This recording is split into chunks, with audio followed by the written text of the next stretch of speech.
ওয়ার্ল্ডের বর্তমানে best selling মোবাইলের কথা বললে সবার প্রথমেই আসবে অ্যাপলের নাম, কিন্তু অ্যান্ড্রয়েডের মধ্যে স্যামসাং গ্যালাক্সি A14 বর্তমানে best selling Android mobile in the world. এই মোবাইলটা নিয়ে প্রচুর হাউকাউ এবং চারিদিকে প্রচুর হইচই পড়ে গেছে লঞ্চ হওয়ার পর থেকে। প্রত্যেকেই এই মোবাইলটা নিয়ে কথা বলছে। মূলত এই মোবাইলের পারফরমেন্স, ক্যামেরা, গেমিং পারফরমেন্স এক কথায় অসাধারণ করেছে স্যামসাং। হুদাই তো আর বেস্ট সেলিং অ্যান্ড্রয়েড মোবাইল হয় নাই, তাই না?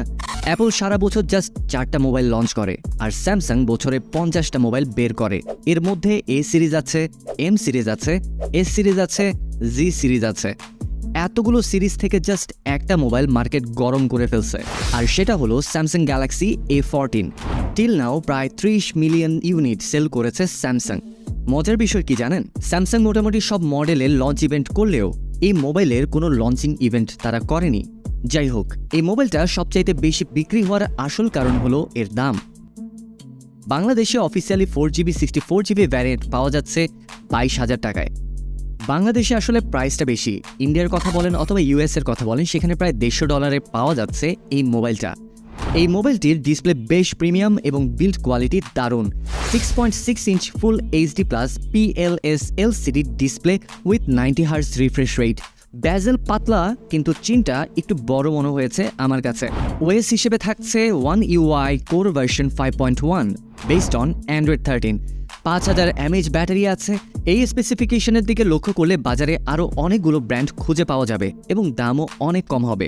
কিন্তু স্যামসাং গ্যালাক্সি A14ই কেন বেস্ট সেলিং মোবাইল হলো? কারণটা হলো এর ডিজাইনের দিক থেকে স্যামসাংয়ের মোবাইলগুলো একই ডিজাইনের হয়। আপনি মিড রেঞ্জ মোবাইলের মধ্যে ফ্ল্যাগশিপ ডিজাইন পেয়ে যাবেন স্যামসাং এ সিরিজের মোবাইলগুলোতে, আর এ সিরিজের মোবাইল মানেই হলো best value for money. Best selling হওয়ার পেছনে আরেকটা মূল কারণ হলো অ্যাভেলেবিলিটি। সব জায়গায়, সব দেশেই পাওয়া যায় এই মোবাইলগুলো। স্যামসাং নিজস্ব ডিস্ট্রিবিউটরদের মাধ্যমেই তাদের মোবাইলগুলো সেল করে থাকে। এখন শর্টকাটে মোবাইলটা সম্পর্কে আপনাদের একটু জানাই। মোবাইল মার্কেটে বর্তমানে সবথেকে মোটা মোবাইল হলো এটি। এটার রাইট হ্যান্ড সাইডে পাওয়ার প্লাস ফিঙ্গারপ্রিন্ট বাটন আছে এবং ভলিউম বাটন আছে। লেফট হ্যান্ড সাইডে আছে সিম ট্রে। এটা ডুয়েল ন্যানো সিম সাপোর্টেড এবং মাইক্রো SD কার্ড হিসেবে 1 TB পর্যন্ত মেমোরি কার্ড ব্যবহার করতে পারবেন আপনারা। উপরে নয়েজ ক্যান্সেলেশন আছে এবং নিচের দিকে main speaker, type C port, mic এবং 3.5mm জ্যাক আছে। এটায় 6.6 ইঞ্চ ফুল HD+ ডিসপ্লে দিচ্ছে, আর এটা কিন্তু PLS ডিসপ্লে। এই কোয়ালিটির ডিসপ্লেতে ভিউইং অ্যাঙ্গেল খুব ভালো থাকে। এটার বডিটা প্লাস্টিক বডি এবং ম্যাট ফিনিশ রয়েছে। রেয়ার ক্যামেরাতে আছে 50 মেগাপিক্সেল মেইন ক্যামেরা শুটার এবং দুটি 2 megapixel camera. Front camera 13 megapixel. Camera quality চরম লেভেলের পাবেন, এতে কোনো সন্দেহ নেই, কারণ স্যামসাংয়ের ক্যামেরা কোয়ালিটি দারুণ হয়। ছবিগুলো দেখলেই বুঝতে পারবেন।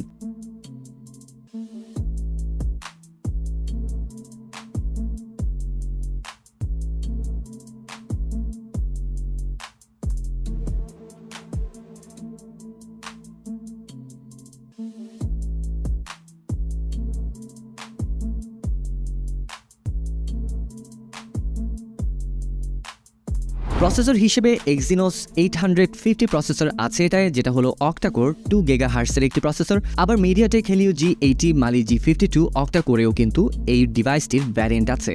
রিজিয়ন অনুযায়ী আসলে প্রসেসর সেট করা হয়। মোবাইলটা কেনার আগে এই বিষয়টা অবশ্যই একটু কনফার্ম হয়ে নিন। গেমিং পারফরমেন্স ভালো মানের পেয়ে যাবেন, কিন্তু লং টাইম গেমিং করলে মোবাইলটা হিট হয়ে যায়, আর হিট বেশি হয়ে গেলে গেমিং করার ক্ষেত্রে একটু ল্যাগ করবে। ওভারঅল পারফরমেন্স কিন্তু যথেষ্ট ভালো। আর এই মোবাইলটার কয়েকটা খারাপ দিক আছে, যেমন নাম্বার 1, মোবাইলটা বেশ মোটা। নাম্বার 2, মোবাইলের সাথে চার্জার নাই। নাম্বার 3, লং টাইম গেমিং করলে বেশি গরম হয়ে যাবে। সো ধুমায় গেম খেলে উড়ায় ফেলতে চাইলে মোবাইলটা নিজেই আপনার সাথে গরম দেখাবে। যাই হোক, ওভারঅল মোবাইলটা ভালো, কারণ স্যামসাংয়ের ক্যামেরা এবং মোবাইলের পারফরমেন্স আসলেই ভালো হয়। যারা এতক্ষণ ভিডিওটি দেখেছেন, অসংখ্য ধন্যবাদ সম্পূর্ণ ভিডিওটি দেখার জন্য। ভিডিওটি ভালো লেগে থাকলে প্লিজ লাইক করুন, কমেন্ট করে জানান আপনার মতামত, সাবস্ক্রাইব করুন যেন পরবর্তী ভিডিও আপনি দেখতে পারেন। সবাই ভালো থাকুন, সুস্থ থাকুন। আসসালামু আলাইকুম।